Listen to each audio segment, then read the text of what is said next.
Your savings are ours now. You're nothing but a selfish disgrace to this family. My mother barked after using my $94,000 to force a house for my sister. Then watch me burn every scheme you tried to build, I said, locking down accounts, filing a cease and desist. But what came next at the bank shattered everything. I'm 33, male, and I need advice because I'm honestly shocked at what just happened. I always thought I had a decent relationship with my mother, Linda, 54, female, though she can be controlling at times.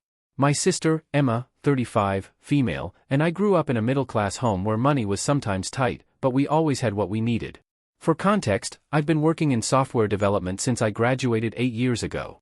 I've lived frugally, saved carefully, and made a few lucky investments. Last year, I bought a small 2-bedroom house in a decent neighborhood. It's nothing fancy, but it's mine, and I'm proud of it. Yesterday, my mother came over to help me sort through paperwork for taxes. I went out to grab lunch for us, leaving her in my office. When I came back, she was sitting at my desk with a strange look on her face. Part shock, part something I couldn't figure out. "Ryan," she said, holding my bank statement, "why didn't you tell me you had this much money?" My stomach sank. I had left the statement in a folder on my desk, never thinking she would go through my private papers. The paper showed my savings account balance, $94,000. That's money I had worked hard to save for investments and emergencies. "Mom, that's private financial information," I said, trying to keep my voice steady. "You shouldn't be looking at that." She waved her hand like it didn't matter. "Private from your mother? Don't be silly." "But Ryan, this is too much. You're keeping money while your sister struggles to pay rent every month." I froze, still holding the lunch bag, completely caught off guard. Emma is a teacher. Her pay isn't high, but she's never asked me for money, and she manages her bills on her own. "Mom, that money is for my future, for investments, retirement, and emergencies." She gave a short, cold laugh. "You already own a house.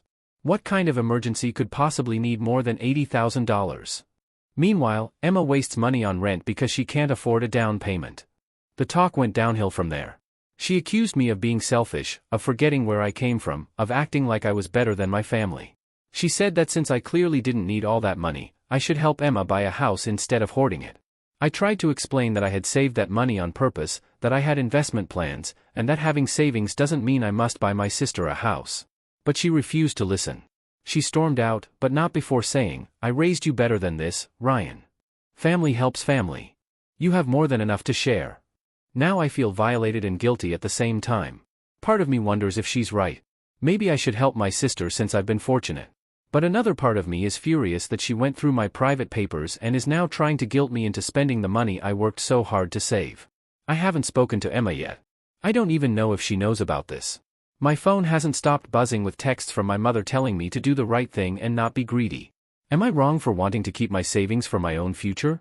How do I handle this without destroying my family relationships? Update 1. 2 weeks later.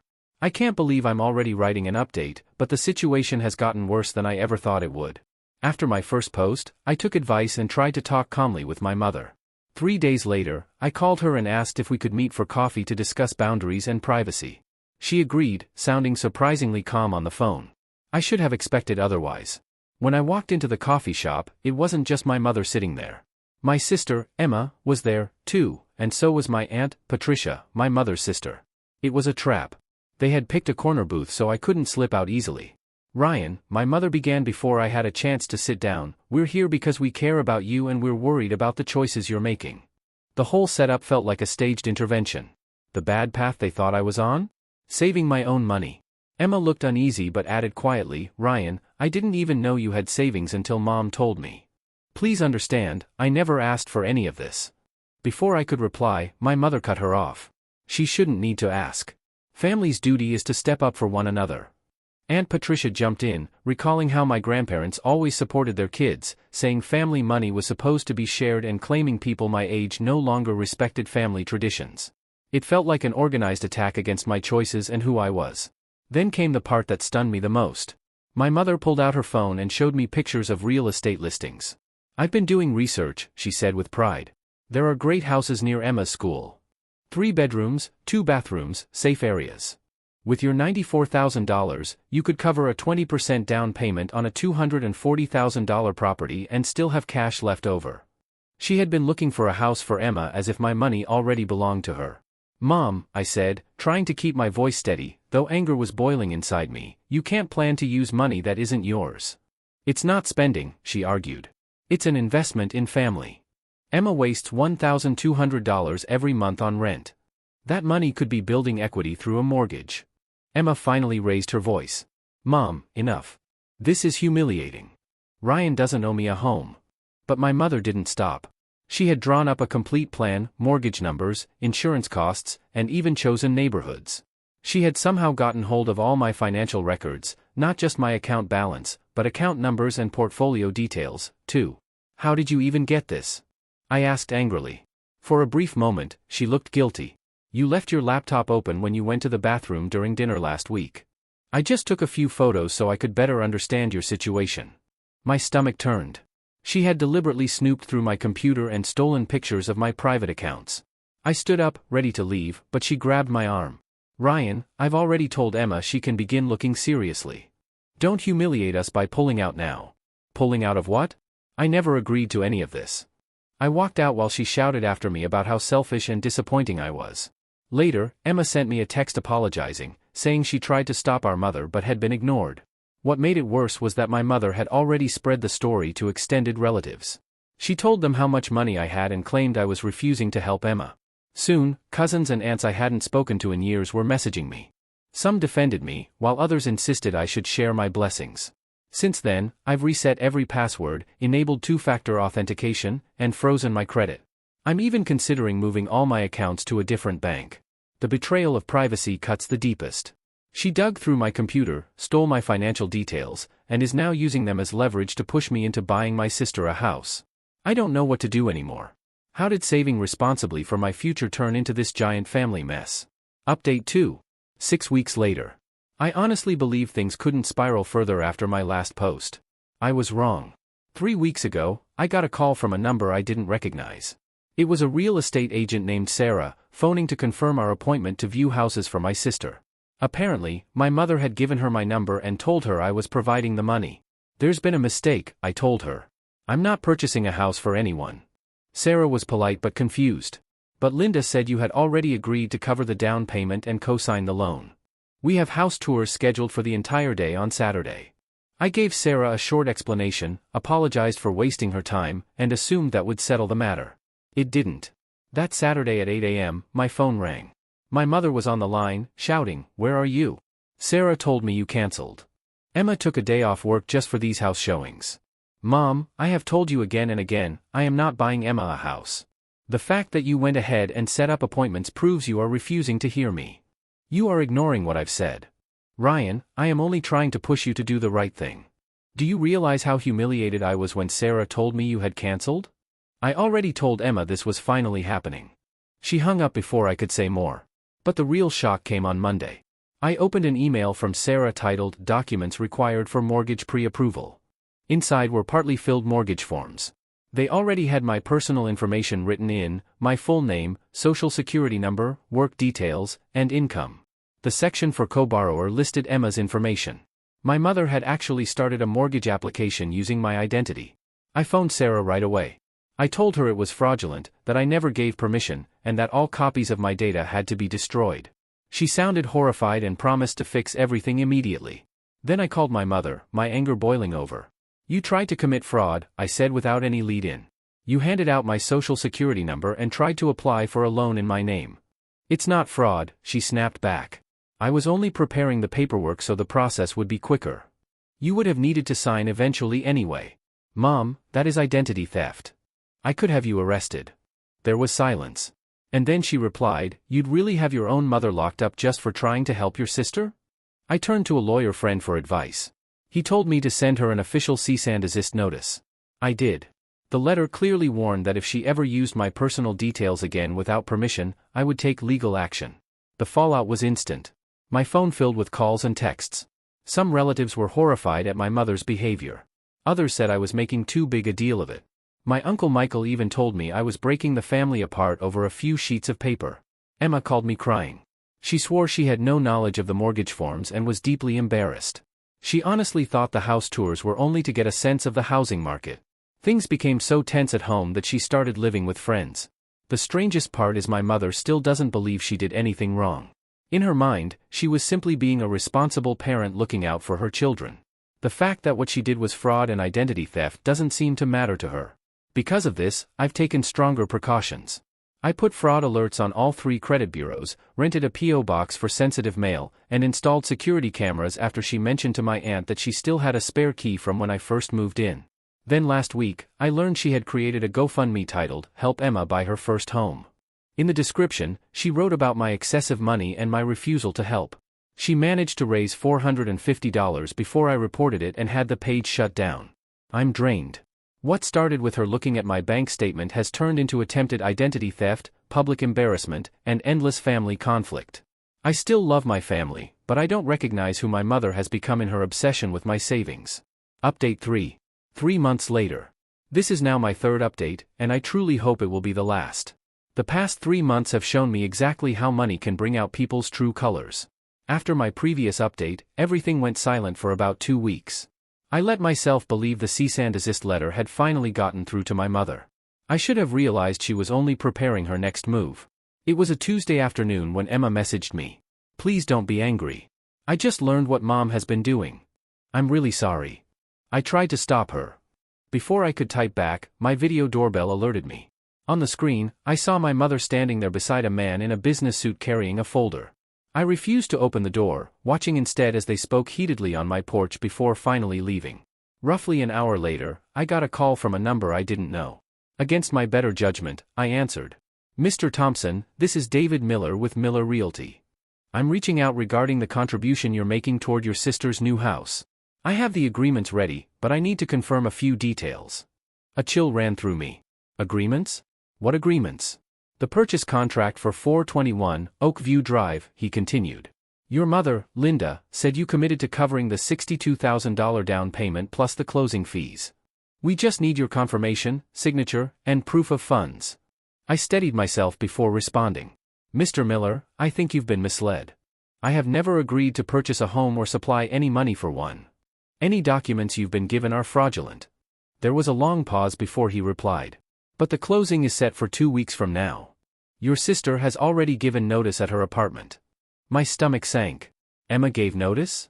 "That's what your mother told me," he explained. "She assured me everything was arranged, that you were only tied up with work and she was handling the rest." I calmly laid out the truth. Mr. Miller seemed understanding, though he also sounded uneasy about the legal mess. He told me he would have to check with his broker and most likely cancel the deal. I immediately phoned Emma. She was sobbing before I said a word. "Ryan, I promise I didn't know. Mom told me you had changed your mind and wanted to surprise me. She said you felt guilty and this was your way of making it right. I only ended my lease because she swore the house was guaranteed. My mother had tricked my sister into a devastating situation. Emma now had under 30 days to find a place to live because of those lies."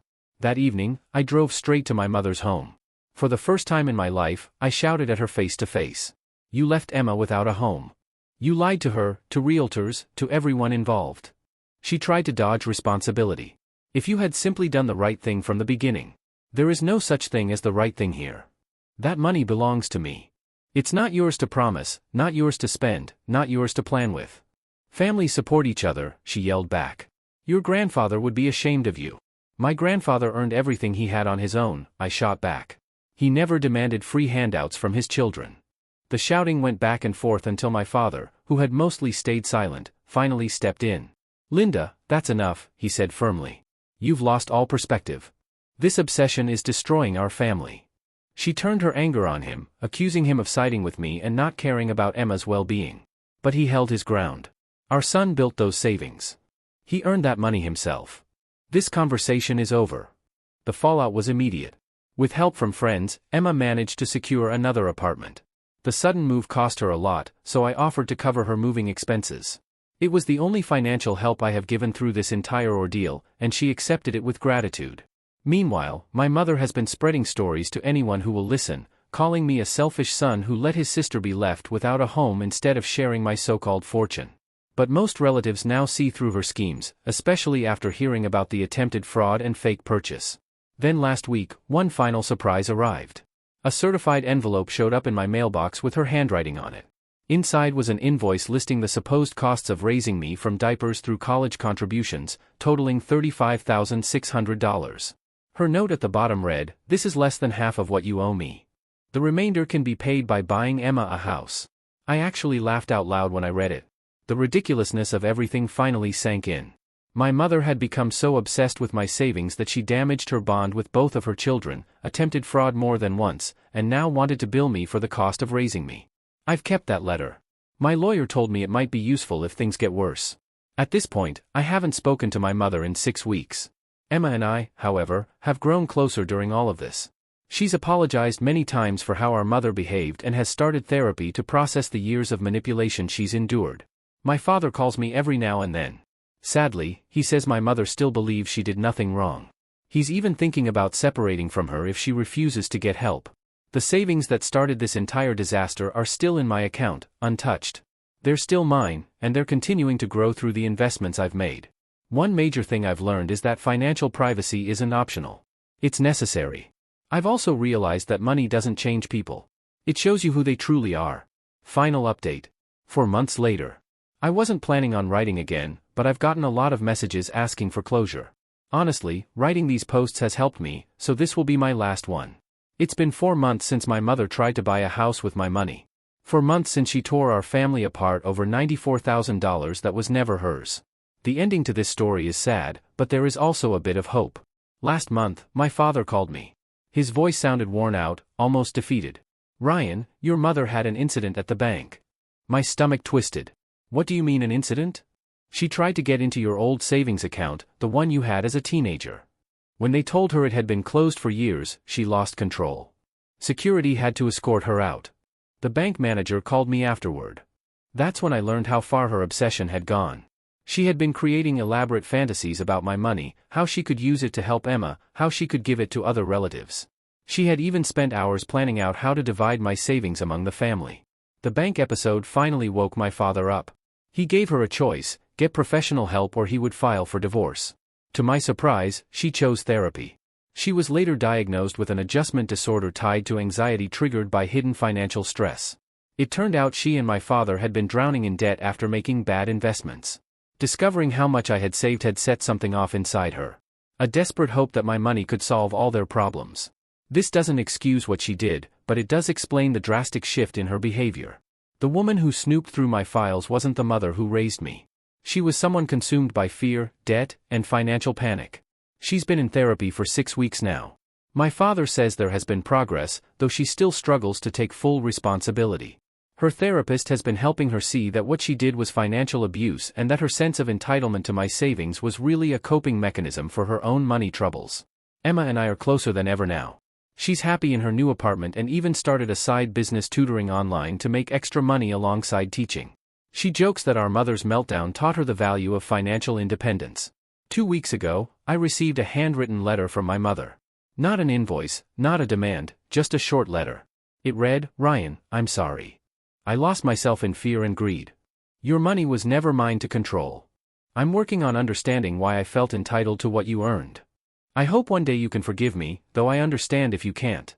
For me, it's a beginning. I'm not ready to talk to her yet, but I appreciated the acknowledgement. I've also started therapy myself. My therapist tells me that forgiveness isn't something that happens all at once. It's a process. As for the extended family, most of the drama has finally faded away. Some relatives still feel I should have stepped in to help, but most were shocked once they learned the whole truth. My cousin Jennifer even joked that I should publish a book called How to Drive Your Family Insane with just one bank statement. As for my money, it's untouched and continuing to grow. In fact, I've increased how much I save each month. Partly out of spite, but mostly because this entire mess showed me how important financial security really is. I've also become extremely private about my finances. Now only my accountant and financial advisor know my exact net worth.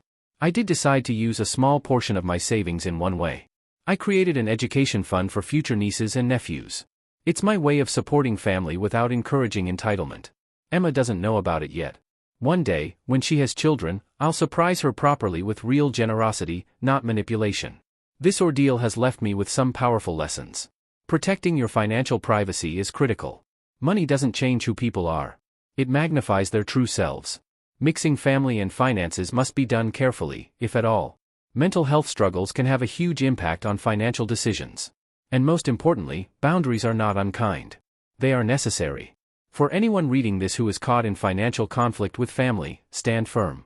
What you've earned belongs to you. You are not required to ruin yourself for relatives who feel entitled to your success. Help when you truly want to, in the way you choose, but never because someone guilt-trips you or tries to manipulate you. To those who offered advice and encouragement through this nightmare, thank you. Your words helped me keep my sanity when I felt like I was losing control. And Mom, if you happen to read this, since I know Dad showed you my first post, I want you to know I do still love you. I hope you continue with treatment. Maybe one day we can rebuild our relationship in a way that has nothing to do with my bank account. This is Ryan signing off. May your families be supportive, and may your bank statements stay private. Epilogue. Since people keep asking, yes, I still have my $94,000. In fact, thanks to smart investments, it has now grown to about $111,000. Emma and I share dinner every Sunday, and she has never once brought up money except to laugh about our mother's house hunting phase. My parents are still together, working on their marriage. My mother was officially diagnosed with financial anxiety disorder and has been making real progress. She's even started volunteering with a nonprofit that teaches financial literacy, where she helps people learn about budgeting and the dangers of entitlement. And yes, I've upgraded my home security. My cameras now send motion alerts, and I bought a high-quality safe. Forgiveness matters, but so does protecting yourself. Sometimes family members lose their way. Sometimes money pushes them into irrational behavior. But with boundaries, therapy, and time, healing is possible. Not perfect, not total, but enough to keep moving forward. Stay strong, protect what you've earned, and never forget your success is not your family's ATM.